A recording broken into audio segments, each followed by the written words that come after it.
wafdi ballaaran oo ka socota hay'adda dhakhaatiirta aan xuduudda lahayn ee MSF Belgium ayaa maanta soo gaadhay madaarka magaalada Burco kuwaas oo watay diyaarado gaara. wafdigani ka tirsan hay'adda dhakhaatiirta aan xuduudda lahayn ee MSF Belgium ayaa soo gaarsiiyay daawooyin qaybaha kala duwan ee cisbitaalka guud ee magaalada Burco. imaanshaha wafdigani ayaa waxaa madaarka magaalada Burco ku soo dhaweeyay mas'uuliyiinta wasaaradda duulista iyo hawada ee gobolka Togdheer iyo qaar ka tirsan xubnaha saraakiisha hay'adda MSF ee gobolka Togdheer. hay'adda MSF Belgium ayaa iyadu dhawaan la wareegtay cisbitaalka guud ee magaalada Burco kuwaas oo haatan ka wada cisbitaalka dhismayaal iyo dib u habeyn ballaaran oo kor u sii qaaday muuqaalka iyo tayada uu leeyahay cisbitaalka guud ee magaalada Burco. madaxa wafdigani maanta soo gaadhay magaalada Burco ayaa isagu ka gaabsaday inuu wax faahfaahin ka bixiyo safarkoodani, balse wararka aan ka helayno ila ku dhow ayaa tibaaxaya in imaanshaha wafdigani uu hordhac u yahay safarro isdaba joog oo la filayo in madaxda hay'adda MSF Belgium ay ku iman doonaan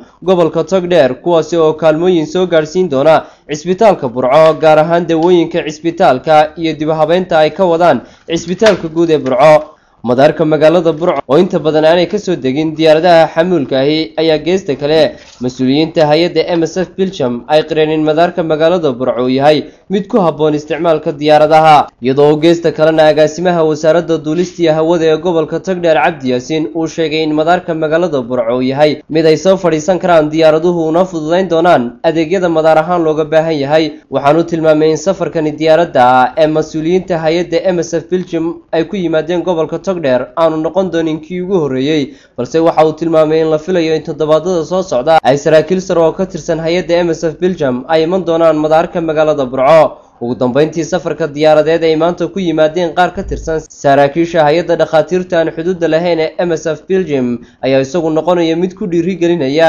hay'adaha kale ee caalamiga ahi inay soo aaminaan madaarka magaalada Burco oo ay tilmaameen inuu yahay madaar xilligani degsiimo noqon kara, waxaana noqonaysaa markii ugu horeysay ee mid ka tirsan hay'adaha caalamiga ee ka howlgala gobolka Togdheer ay muddooyinkii ugu dambeeyay ay ka soo degaan madaarka magaalada Burco. maxamed caawad maxamed, telefishinka caalamiga Somali Channel.